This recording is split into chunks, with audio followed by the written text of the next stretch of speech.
حضرت عمر فاروق رضی اللہ تعالیٰ عنہ کے پاس صحابہ کرام جمع ہو کے آئے. کون سا ایسا شخص ہے جس کی تنخواہ میں اضافہ ہو جائے؟ تو لوگ کہتے ہیں نہیں نہیں مجھے نہیں چاہیے. پر ہم نے وہ لوگ دیکھے ہیں. حاجی صادق صاحب کو مسجد والوں نے کہا 1000 روپیہ تنخواہ بڑھانی ہے تو حاجی صاحب کہنے لگے میرا بڑا سونا گزارا ہوتا ہے مینوں نہیں بڑے نے. حضرت سیدنا عمر فاروق رضی اللہ تو صحابہ اکٹھے ہو کے گئے. کہنے لگے عمر حضور کے زمانے میں بظاہر غربت رہی, جناب صدیق اکبر کے زمانے میں غربت, اب تو بڑی ریل پیل ہے, بحرین سے لاکھوں کا مال آتا ہے, آپ کو بڑے بڑے سفیر ملنے آتے ہیں, پر آپ وہی پرانا کرتا اور وہی تامت جو کئی جگہ سے سی آپ نے کئی جگہ سے پھٹی. اور حضرت عمر ایک دن عید کی نماز پڑھانے گئے تھے تو ننگے پیر ہی چلے گئے. لوگوں نے کہا جوتا, فرمایا ٹوٹ گیا تھا یار, پہننے کے قابل نہیں تھا. فرمایا ننگے پیر آ گئے اور لوگ کیا کہیں گے؟ فرمایا چھوڑو, عمر کے پاؤں ننگے ہیں لیکن عمر کے کردار میں تو کوئی شک نہیں نا, پیر ہی ننگے ہیں نا, کیا ہوا؟ چھوڑو اس بات کو, کوئی پیار نہیں دنیا داری سے, دولت سے کوئی چکر ہی نہیں. حضرت سیدنا عمر فاروق رضی اللہ تعالیٰ عنہ کو صحابہ نے اکٹھے ہو کے کہا, یہ ہے امت کے بیدار ہونے کے طریقے جو عرض کر رہا ہوں. کہا جناب آپ اب بڑا مال غنیمت ہے اور جس طرح ہر صحابی کا حصہ ہے آپ کا بھی حصہ ہے, تو ایک نیا کرتا ہی ڈال لیں آپ خرید کے. اب جب مشورہ ہو گیا صحابہ میں تو کہنے لگے عمر سے بات کون کرے گا؟ نیا کرتا پہننے کی عمر سے بات کس کو برا لگتا ہے جی؟ نیا کرتا کون بات کرے گا؟ حضرت سیدنا علی المرتضیٰ کا انتخاب ہوا. کہنے لگے مولا علی کی بڑی عزت کرتے ہیں, ان سے بڑا پیار کرتے ہیں, ان سے بات کرتے ہیں. تو حضرت علی کو بلایا گیا, عرض کی حضور مہربانی فرمائیں. حضرت عمر سے کہے نئے کرتے کے لیے, آپ فرمانے لگے عمر میری بڑی قدر کرتا ہے, بڑی بات سنتا ہے, پر یہ والا کام نہیں میں عمر سے کہہ سکتا, یہ کسی اور سے کہو. تو کہنے لگے آپ رہنمائی کر دیں, کس کو کہیں؟ تو جناب علی المرتضیٰ فرمانے لگے اگر حضرت عائشہ صدیقہ سے کہو گے تو عمر فوراً مان جائے گا, وہ مومنوں کی ماں ہیں. صحابہ حضرت عائشہ کے پاس, اماں جی عمر کو بلائیں, ان کو کہیں بڑے بڑے سفیر آئے ہوتے ہیں, وہی پرانے کپڑے پہن کے بیٹھ جاتے ہیں. اللہ اکبر. حضرت عائشہ نے پیغام بھیجا, فرمایا عمر کو بلاؤ. عمر فاروق دوڑے ہوئے آئے, پردے کے پیچھے حضرت عائشہ کے پاس گھٹنوں کے بل, اماں جی دیر تو نہیں کر آیا میں آنے میں؟ حکم ہو, حضور کے گھر سے پیغام آیا, بڑے بڑے سفیروں کو چھوڑ کے بھاگے. حضرت عائشہ صدیقہ کہنے لگی عمر دیکھو جائز پیسے ہوں تو اسلام اچھے لباس سے منع نہیں کرتا, اب بڑا بڑا مال آیا ہے, اب تیرا بھی حصہ ہے, تو صحابہ کرام کی خواہش ہے کہ نیا کرتا پہن لو, بڑے بڑے سفیر آتے ہیں, حرج بھی کوئی نہیں, جائز بھی ہے, کوئی منع نہیں. حضرت عمر نے گردن جھکا, جی اماں جی, جی اماں جی, جی اماں جی. حضرت عائشہ کہتی ہیں بات ختم ہوئی, عمر نے گردن اٹھائی تو عمر کی داڑھی آنسوؤں سے بھری ہوئی. کہتی ہے مجھے کہنے لگے اماں جی میں تو صرف مسجد میں دیکھا کرتا تھا, آپ تو مصطفیٰ کو دن رات دیکھتی تھی, جس طرح کے کرتے آمنہ کے لال نے پہنے ہیں مجھے بھی پہنا دو, میں تیار ہوں, میں پہن لوں گا, میں تیار ہوں, پر جس طرح کے میرے نبی نے پہنے. حضرت عائشہ کہتی ہے میں پھوٹ کے روئی, میرا پلو آنسوؤں سے بھر گیا. فرماتی ہیں میں عمر کی بات سنتی گئی تو میرا پلو آنسوؤں سے, میں نے کہا عمر تو جا, تو ٹھیک ہے. فرماتی ہے عمر فاروق سلام کر کے اٹھے, امیر المومنین چلے گئے. اس کونے میں صحابہ چھپے ہوئے تھے, وہ آئے, کہا اماں جی کیا بات ہوئی؟ تو میں پھر رو پڑی. میں نے کہا کیا بتاؤں, تمہیں پرانے کرتے نظر آتے ہیں, اسے محمد عربی کے جلوے نظر آتے ہیں, اسے رسول اللہ کا رنگ نظر آتا ہے, اسے وہ غلامی نظر آتی ہے. عمر کو دنیا سے پیار, اور دنیا سے پیار نہیں تھا, دعا پتہ کیا تھی؟ یوں جھولی اٹھا کے اللہ مرزقنا شہادتن فی سبیلک وجعل موت فی بلد حبیبک. اللہ عمر کو بسترے والی موت نہ دینا, موت شہادت کی دینا, پر میں میدان میں جا کے نہیں مرنا چاہتا, مجھے رسول اللہ کے شہر میں موت چاہیے, باہر جا کے نہیں, یہی میدان لگے مدینے میں, یہی موت آئے, اسباب بنا, میں مدینہ بھی نہیں چھوڑنا چاہتا. او بھائی ان لوگوں کو نہیں پیار تھا. جناب صدیق اکبر کا وصال ہوا تو زہر کے اثر سے, وہ جو آپ کو زہر لگا تھا بعض مفسرین نے لکھا ہے کبھی کبھی وہ جو سانپ نے ڈسا تھا تو کبھی کبھی اس کا اثر آتا تھا، بس اللہ نے شہادت دینی تھی کبھی کبھی، ورنہ تو بڑی شفائیں تھیں۔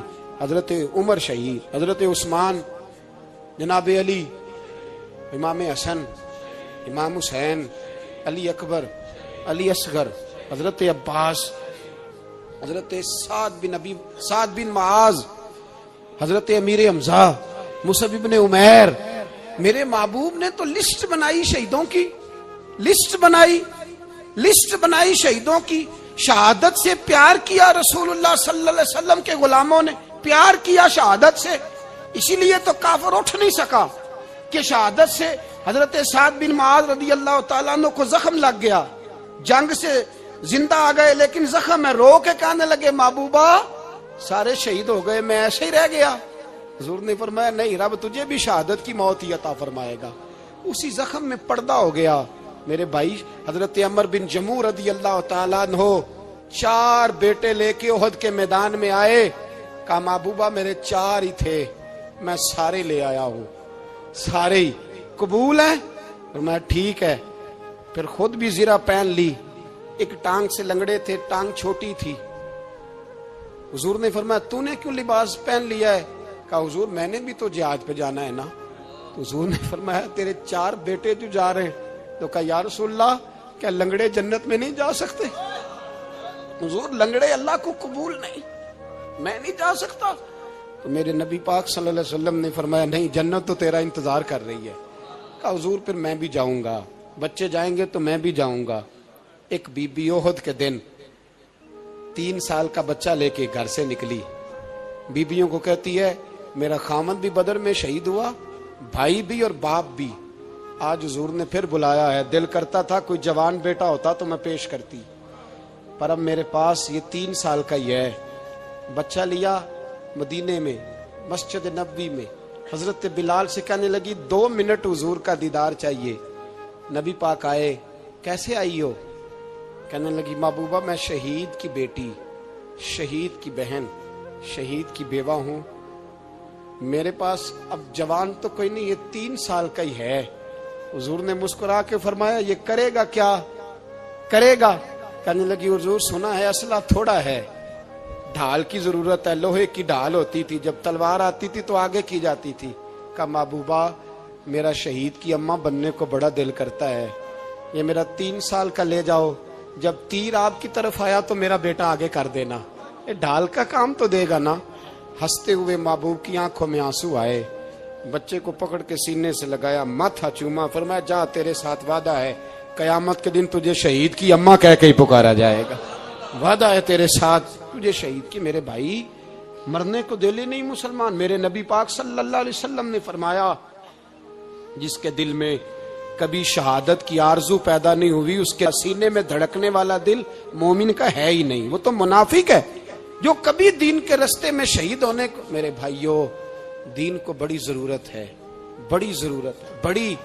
اے خاصائے خاصان رسول وقت دعا ہے، امت پہ تیری آ کے عجب وقت پڑا ہے۔ وہ دین جو بڑی شان سے نکلا تھا وطن سے، پردیس میں وہ آج غریب الغربا ہے۔ فریاد ہے اے کشتی امت کے نگہباں، بیڑا یہ تباہی کے قریب آن لگا ہے۔ اور ایک شاعر قلم توڑ گیا، کہنے لگا تجھ سے فریاد ہے اے گنبد خضرا والے، تجھ سے فریاد ہے اے گنبد خضرا والے، کعبے والوں کو ستاتے ہیں کلیسا والے، تجھ سے فریاد اے گنبد خضرا۔ اپنے اندر دین کا درد پیدا کرو، ذوق پیدا کرو، مسلمان بن کے جینا سیکھو۔ جب کوئی برادری پوچھے تو کہو میں محمدی ہوتا ہوں، میں مصطفی ہوتا ہوں، میں رسول اللہ کا غلام ہوتا ہوں، میں پہلے مسلمان ہوں، باقی کچھ بعد میں ہوں۔ خدا را اپنے گھر میں پردہ کراؤ، خدا را رزق حلال کھاؤ، اگر پردے نہ ہو رزق حلال نہ ہو تو جذبہ جہاد پیدا نہیں ہوتا۔ خدا را اپنے اندر انقلاب برپا کرو، دین کے لیے جینا سیکھو۔ دین بڑا تڑپتا ہے، دین بڑا روتا ہے۔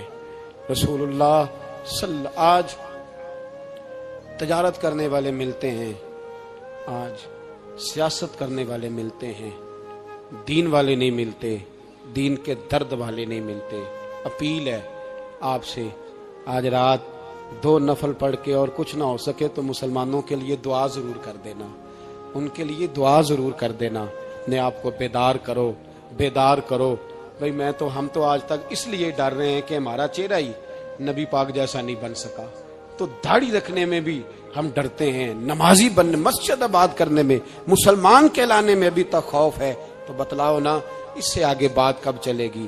جہاد کی بات تو بڑی آگے جا کے ہے۔ بدل جاؤ، رسول اللہ کا غلام بن کے جینا سیکھو، نبی پاک صلی اللہ علیہ وسلم کی غلامی کا پٹا اپنے گلے میں ڈالو۔ یہی امام حسین کی سوچ ہے، یہی امام علی مقام کا پیغام ہے، اس کو کبھی فراموش نہ کرنا۔ امام حسین ہمیں بتا گئے سارا کچھ لٹ جائے پر دین کے اندر کوئی نقص واقعہ نہ ہونے پائے، کوئی شرابی، کوئی بے ایمان، کوئی لٹیرا کبھی اس کے سپورٹر نہ بننا۔ ہمیشہ وہ کسی شاعر نے کہا تھا، ہم سے نہ رقم ہوں گے قصیدے یزید کے۔ کسی نے کہا، کسی ظالم نے میری سپورٹ کر، میری بات کر، تو اس نے کہا ہم سے نہ رقم ہوں گے قصیدے یزید کے، کیونکہ ہم لوگ تو حسین کے سیرت نگار ہیں، ہم لوگ تو حسین کے سیرت نگار ہیں۔ یہ محرم کے جو دن ہے یہ انقلاب کے دن ہے، رونے پیٹنے کے نہیں، انقلاب کے دن، جذبوں کی بیداری کے دن، ظلم کی آنکھوں میں آنکھیں ڈالنے کا جذبہ پیدا کرنے کے دن۔ اس کو اسی رنگ میں لو۔ بندہ جس سے پیار کرتا ہے نا، وہ بندہ کبھی کبھی پھر پیار کا فائدہ ناجائز بھی اٹھاتا ہے، کبھی کبھی یہ بھی نقصان لوگ کرتے ہیں۔ پہلی بات تو یہ کہ جب پیار ہو جائے تو اس کا فائدہ جائز بھی نہیں اٹھانا چاہیے۔ جس نے فائدہ اٹھا لیا تو اس نے تو استعمال کیا نا۔ تو ہوتا ہے ہمارے گھروں میں کہ اگر بچہ اماں کے قابو میں تو پھر اماں جو دل کرتا ہے کراتی ہے، اور جو اس کو کہہ دیتی ہے پھر وہ کہتا ہے اوہو میری اماں نو آکھیا ہے، پھر وہ ڈنڈا اٹھا لیتا ہے، آؤ دیکھتا ہے نہ تاؤ دیکھتا ہے۔ یہ بھی ایموشنل کرنا ہے، کر لیتے ہیں لوگ۔ بیٹی کو بھی پتہ چل جائے نا ابا میری بات مانتا ہے، تو وہ سارے بچے کہنا سیر کرنے جانا ہے تو ابا جی کو کون منائے گا، تو کہتی ہے تسی چپ کر جاؤ، ابا جی کو میں بات کروں، اسے پتہ ہے میرے سے پیار کرتا ہے۔ اب بات کو سمجھ لیں، یہ ایک ایموشنل کرنے کا طریقہ ہوتا ہے، لوگ کر لیتے ہیں، اور وہ بندہ چونکہ پیار کر رہا ہوتا ہے تو پیار کرنے والا بہرحال کہیں نہ کہیں پھر قابو آ جاتا ہے۔ وہ استعمال بھی ہو تو ہو جاتا ہے، لیکن وہ بندہ ٹھیک ہوتا ہے، کیونکہ وہ استعمال ہو بھی رہا ہے تو ہو تو پیار میں رہا ہے نا، پیار میں ہو رہا ہے نا۔ سمجھ لے میری بات کو۔ حضرت سعد بن ابی وقاص رضی اللہ تعالیٰ عنہ کا نا اپنی ماں سے بڑا پیار تھا، بڑا پیار تھا اپنی والدہ سے۔ تو حضرت سعد بن ابی وقاص کلمہ پڑھ گئے، اماں جی نے بھوک ہڑتال کر دی، اسے پتہ تھا کہ میرا پتر مجھ سے پیار بڑا کرتا ہے، میں نے بالآخر منوا لینا ہے۔ تھوڑی سی آبادی تھی، ایک گھر کے اندر جو مسئلہ چھڑتا تھا نا اس کا سارے شہر کو پتہ چل جاتا تھا۔ اب کونوں میں گلیوں میں اب باتیں بھی ہونے لگیں کہ وہ سعد کی ماں ہڑتال پہ بیٹھی ہوئی ہے، بڑا مسئلہ ہے۔ اب پریشر بڑھنے لگا۔ حضرت سعد بن ابی وقاص فرماتے ہیں کہ وہ جو میرے قریبی لوگ تھے نا صحابہ، وہ بھی مجھے کہنے لگے یار کوئی رستہ نکال، ہر چوک میں تیری بات ہوتی ہے۔ کہتے ہیں میں گھر جاتا تو گھر والے، بہن، بھائی، بچے، باپ سارے کہتے یار تیری ماں مر جائے گی۔ اب بہت بڑا ایشو ہے، ہم یہ کہہ دیتے ہیں کہ انہوں نے قربانیاں بڑی دی، لیکن آپ ذرا بات کو سمجھے نا کہ اماں بھوک ہڑتال پہ بیٹھ جائے، ایک انسان کہاں کھڑا ہو جائے گا؟ بدنامی الگ ہے، بحث الگ ہے، سیانہ بندہ، مالدار، وزادار، قبیلے والا۔ حضرت سعد بن ابی وقاص کی ماں نے 3 دن تک روٹی نہیں کھائی، پانی نہیں پیا، بے ہوش ہو گئی۔ اب جب بے ہوش ہوئی تو شور پڑا، سارا محلہ جمع ہو گیا، اب سارے لوگ کھڑے، اور بچہ وہ ہے جو ماں کی بڑی ماننے والا ہے۔ اماں کے اوپر لوگوں نے پانی شانی ڈالا، ہوش آئی تو حضرت سعد بن ابی وقاص قریب آئے، کہنے لگے اماں ایک بات کرنی ہے۔ اماں بھی بڑی مشکل سے اٹھ کے بیٹھ گئی کہ پتر ماننے لگا میرا۔ لوگ بھی کھڑے ہو گئے، مسکراہٹ بھی ہونے لگی کہ لو نہ کوئی بات ہونے لگی، یا ماں کہتی ہے کلمہ چھوڑ دے پھر مانوں گی۔ حضرت سعد بن ابی وقاص کہنے لگے اماں سن میری بات، 3 دن ہو گئے، مکے کا کوئی کونا کھدرا ایسا نہیں جس میں میری تیری باتیں نہ ہوئی ہیں، اور قبیلے کا، علاقے کا کوئی شخص نہیں، لوگوں نے بڑی باتیں کی، اور لوگ جب باتیں کرنے پہ آتے ہیں پھر اوپر تک جاتے ہیں۔ یہ بھی کہا کہ کیا دین یہ سکھاتا ہے کہ ماں بھوکی مر جائے؟ یہ بھی لوگوں نے کہا، میں نے ہر شے سنی، برداشت کی، اماں اب تو میری بات کان کھول کے سن لے۔ ماں کہنے لگی وہ کیا؟ تو حضرت سعد کہنے لگے پیدا مجھے تو نے کیا ہے، 9 ماہ تیرے پیٹ میں رہا ہوں، روٹی تیرے ہاتھ سے کھائی ہے، تجھ سے زیادہ بہتر مجھے کوئی نہیں جانتا۔ ماں سن تیری کتنی جانیں؟ اماں کہنے لگی 1۔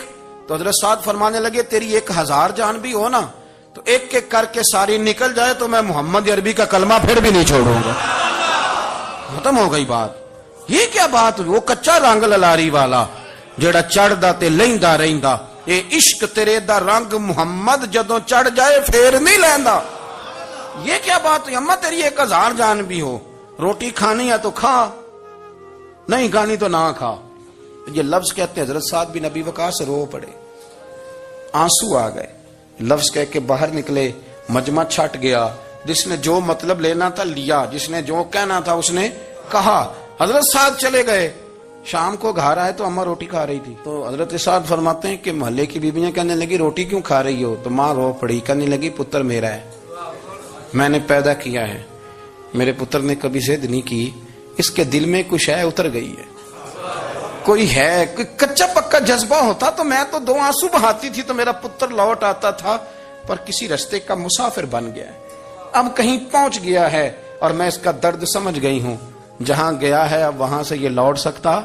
آپ سمجھیں اتنا تگڑا ایمان جن لوگوں کا، ان کے بارے میں لوگ ڈسکس کریں گے۔ ان کو نا قرآن پاک نے بطور نمونہ بیان کیا ہے۔ اللہ فرماتے ہیں ایمان اس طرح کا جس طرح میرے نبی کے صحابہ کا۔ یہ منافقوں کی بات ہو رہی ہے پہلے سے بارے میں، وَإِذَا قِيلَ لَهُمْ آمِنُوا كَمَا آمَنَ النَّاسُ، جب ان سے کہا جائے کہ ایمان اس طرح لاؤ جس طرح میرے نبی کے صحابہ لائے، قَالُوا أَنُؤْمِنُ كَمَا آمَنَ السُّفَهَاءُ، تو وہ کہتے ہیں اس طرح ایمان لائیں جیسے بیوقوف لائیں، یہ تو بیوقوف ہے، ہر شے نبی پاک پہ قربان کر رہے ہیں۔ تو اللہ فرماتے ہیں الا انہم ہم السفہاء، خبردار ہو جاؤ، میرے نبی پاک کے غلاموں کو بیوقوف کہنے والوں تم بیوقوف ہو۔ اللہ کہتا ہے تم پاگل ہو، بیوقوف ہو، اللہ انہیں پاگل کہتا ہے، اللہ پاگل کہتا ہے انہیں جو نبی پاک کے صحابہ کو پاگل کہتا ہے، اللہ انہیں پاگل کہتا ہے۔ یہ معیار ایمان ہے، قرآن نے کہا ایمان اس طرح کا جس طرح کا نبی پاک کے۔ وَإِذَا قِيلَ لَهُمْ آمِنُوا كَمَا آمَنَ النَّاسُ، ایمان اس طرح لاؤ جس طرح میرے نبی پاک کے صحابہ ایمان لائے ہیں، اس طرح ایمان لاؤ۔